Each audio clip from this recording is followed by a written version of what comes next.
নমস্কার।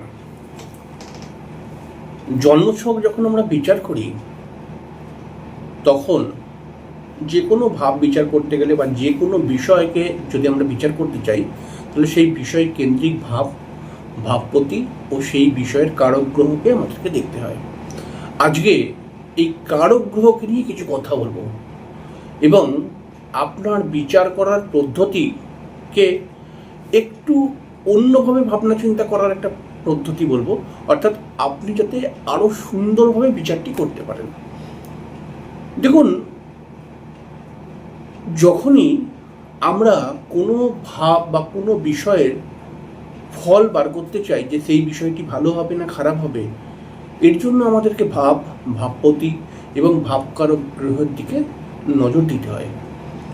ভাবকারক গ্রহটা কিন্তু খুব গুরুত্বপূর্ণ। তাই যখনই জন্মছক বিচার করবেন তখন কিন্তু ভাবকারক গ্রহটির দিকে বিশেষ লক্ষ্য রাখবেন, কারণ এই ভাবকারক গ্রহটি কিন্তু আসল খেলা খেলে। ভাবকারক গ্রহটি হচ্ছে মানে যে কোনো যেই ভাবের আপনি ফল জানতে চাইছেন তার জন্য সেই ঘরের বা সেই ভাবের ভাবকারক গ্রহটি কিন্তু বলবে সেই ফলটির আসল রূপ। আপনারা নিশ্চয়ই জানেন ভাবকারক গ্রহ কাকে বলে। যেমন রবি হচ্ছে ভাবকারক গ্রহ কোনগুলি। রবি হচ্ছে লগ্ন, আত্মা, মস্তিষ্কের কারক গ্রহ। রবি হচ্ছে ভাবনা চিন্তার কারক গ্রহ। চন্দ্র হচ্ছে সুখ, শান্তি, ভ্রমণ এবং বন্ধুবান্ধব এবং সেবা জাতীয় বিষয়গুলোর সঙ্গে চন্দ্র হচ্ছে এই সমস্ত বিষয়ের কারক গ্রহ। মঙ্গল হচ্ছে 3 নম্বর ও 6 নম্বর ভাবের কারক গ্রহ, মানে ভাই বোন, বাড়ি, ঘর বাড়ি, তারপরে লড়াই, তারপরে হচ্ছে চেষ্টা বা মামলা মোকদ্দমা, দুর্ঘটনা, এইসবের কারক গ্রহ হচ্ছে মঙ্গল। আবার বুধ হচ্ছে 3য় ভাবের কারক গ্রহ, বন্ধুবান্ধব, যোগাযোগ ব্যবস্থা এবং কিছুটা আমরা বলবো বুধ ব্যবসারও কারক গ্রহ, বুদ্ধির কারক গ্রহ, পড়াশোনার কারক গ্রহ। তারপরে বৃহস্পতি হচ্ছে জ্ঞানের কারক গ্রহ, বিদ্যার কারক গ্রহ। বৃহস্পতিও পড়াশোনার কারক গ্রহ, একটু উচ্চ শিক্ষার কারক গ্রহ। এছাড়া অর্থের কারক গ্রহ বৃহস্পতি, প্রেমের কারক গ্রহ, সন্তানের কারক গ্রহ, বিবাহের কারক গ্রহ, ভাগ্যের কারক গ্রহ। তারপরে সফলতার কারক গ্রহ শুক্র হচ্ছে প্রেম, বিবাহ এবং রোম্যান্স, ফ্ল্যাটের বৈভব, বিলাসিতা এবং সেক্সুয়াল পাওয়ার এবং শরীরের মধ্যে বিভিন্ন হরমোনাল বিষয়গুলোকে শুক্র কিন্তু দেখে। শনি হচ্ছে 8ম ভাব এবং দ্বাদশ ভাবের কারক গ্রহ। আমরা জানি মৃত্যু, দুর্ঘটনা, দুঃখ, কষ্ট, নৈরাশ্য, বাধা, পরিশ্রম, ক্ষতি, দুরারোগ্য, রোগ এবং কিছু কিছু ক্ষেত্রে শনি কিন্তু কর্মেরও কারক গ্রহ। কিছু কিছু ক্ষেত্রে সব ক্ষেত্রেই শনি কিন্তু কর্মের কারক গ্রহ। রাহু হচ্ছে ঝুটঝামেলা বা হঠাৎ কোনো বিষয়ে, যেই বিষয়ই ঘটুক না কেন যেটা হঠাৎ ঘটছে সেই বিষয়টিকে রাহু কন্ট্রোল করে। আর কেতু হচ্ছে অপারেশন, তারপরে কেটে বাদ দেওয়া বা আটকে যাওয়া, বিলম্ব হয়ে যাওয়া, এইসবের কারক গ্রহ। কেতু কিন্তু এটা আধ্যাত্মিকতার কারক গ্রহ। এবার এটাকে ইউজ করবেন কেমন করে দেখুন। একজন মহিলা বা পুরুষ এসে ধরুন আপনাকে বলল জ্যোতিষী মশাইকে যে আমার বিবাহটা কেমন হবে, অর্থাৎ আমি বিবাহিত জীবনে কতটা সুখী হব বা আমার বিবাহটা কত সুন্দর মানুষের সঙ্গে হবে। তাহলে একজন মেয়ের বিবাহ দেখতে গেলে পারে কিন্তু আমরা বৃহস্পতিকে কারক মেনে চলবো। তাহলে একজন মেয়ের বিবাহের ক্ষেত্রে বৃহস্পতি কারক।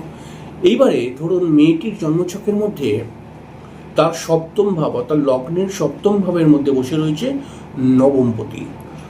সেই মেয়েটির লগ্নের 7ম ভাবকে দেখছে চন্দ্র।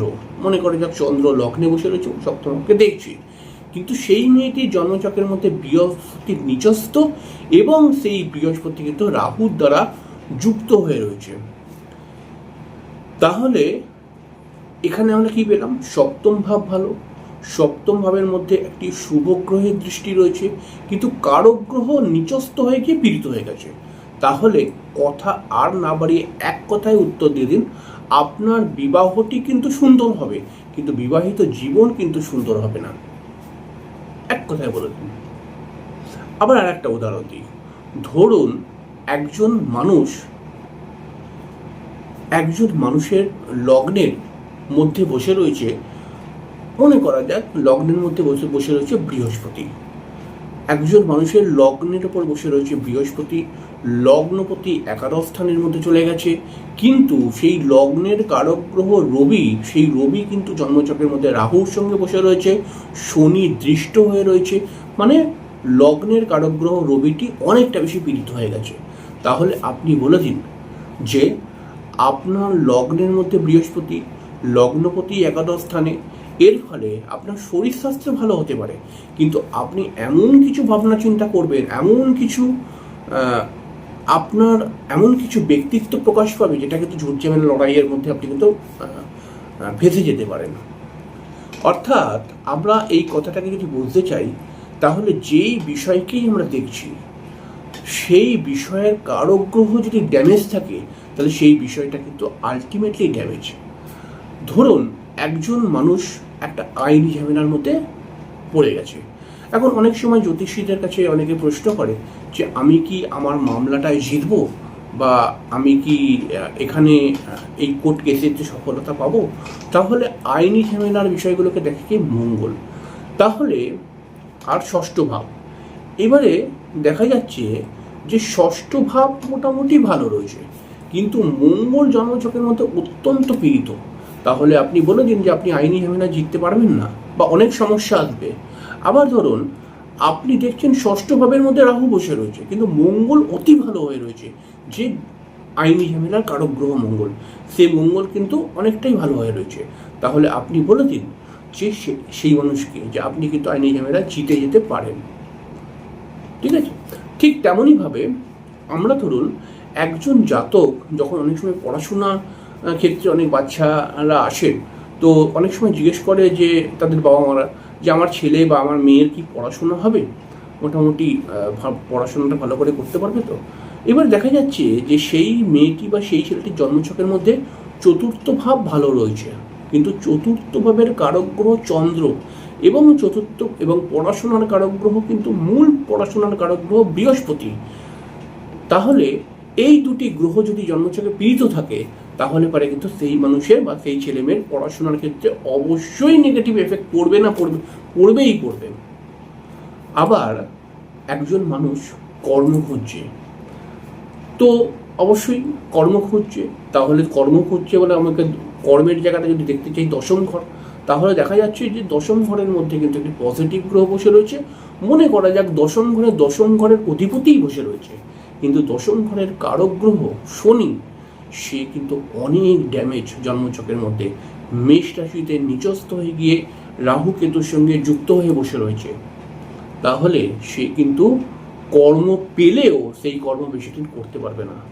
তাহলে আমাদের এখান থেকে একটা কথা বেরিয়ে আসলো যে আমরা যদি প্রত্যেকটি বিষয়কে দেখার সময় ভাবপতি এবং কারক গ্রহকে আমরা দেখি, তাহলে আমরা যদি একটু উল্টে দিই, প্রথমে কারক গ্রহকে দেখব, তারপরে তারপরে ভাবপতি, তাহলে এই কারক গ্রহই কিন্তু বলে দেবে ওই যে প্রশ্নটা করেছে, যেই ভাবকেন্দ্রিক প্রশ্ন, সেই ভাবের কারক গ্রহের অবস্থানকে দেখে আপনিই বলে দিতে পারবেন যে সেই ভাবের ফলের রূপ কেমন হতে পারে। কারক গ্রহ যদি ড্যামেজ হয়, তাহলে সে যেই ভাবের প্রশ্ন করছে সেই ভাবের কারক গ্রহ, বা যেই বিষয়ে প্রশ্ন করছে সেই বিষয়ের কারক গ্রহ যদি জন্মচক্রে ড্যামেজ হয়ে যায়, তাহলে সেই বিষয়টা প্রাপ্তি করতে অনেক কষ্ট হয়, বা সেই বিষয়টি যেটা প্রাপ্তি করতে যাচ্ছে সেটা ঠিকঠাকভাবে প্রাপ্তি হয় না। আবার ধরুন কারক গ্রহ জন্মচক্রের মধ্যে খুব ভালো রয়েছে, কিন্তু ভাব বা ভাবপতি দুজনেই ড্যামেজ হয়ে গেছে বা খুব একটা ভালো নেই, কিন্তু কারক গ্রহ খুব ভালো রয়েছে, তাহলে পরে কিন্তু হাজার সমস্যার পরে গিয়ে বিষয়টাকে আস্তে আস্তে করে ভালো হয়ে যায়।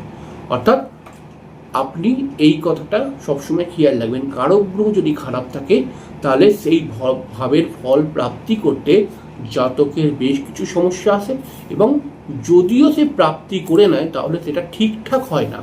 আর কারক গ্রহ যদি ভালো থাকে তাহলে জাতকের আলটিমেটলি যা কিছু হোক লাস্টে কিন্তু সে অবশ্যই ভালো ফলটাই প্রাপ্তি করতে পারে। এইভাবে যদি বিষয়টাকে দেখেন, এই কারক গ্রহকে গুরুত্ব দেন, তাহলে পরে আপনি দেখবেন অনেক ক্যালকুলেশন খুব সহজেই কিন্তু আপনি বুঝে নিতে পারবেন। অনুষ্ঠানটির মধ্যে যদি কোনো কনফিউশন থাকে তাহলে আরেকবার দেখবেন, দুবার দেখবেন। যদি আরও কনফিউশন থাকে, আরও রকম কনফিউশন তৈরি হয়, অবশ্যই কমেন্ট বক্সে প্রশ্ন করবেন, যে আপনার যে কোনো প্রশ্নই হতে পারে এই বিষয় নিয়ে, আমি অবশ্যই আপনাকে উত্তর দেওয়ার চেষ্টা করব। যাই হোক, আজকে আসি, পরের দিনকে আরেকটি অনুষ্ঠান নিয়ে চলে আসবো। ততক্ষণের জন্য নমস্কার, ভালো থাকবেন।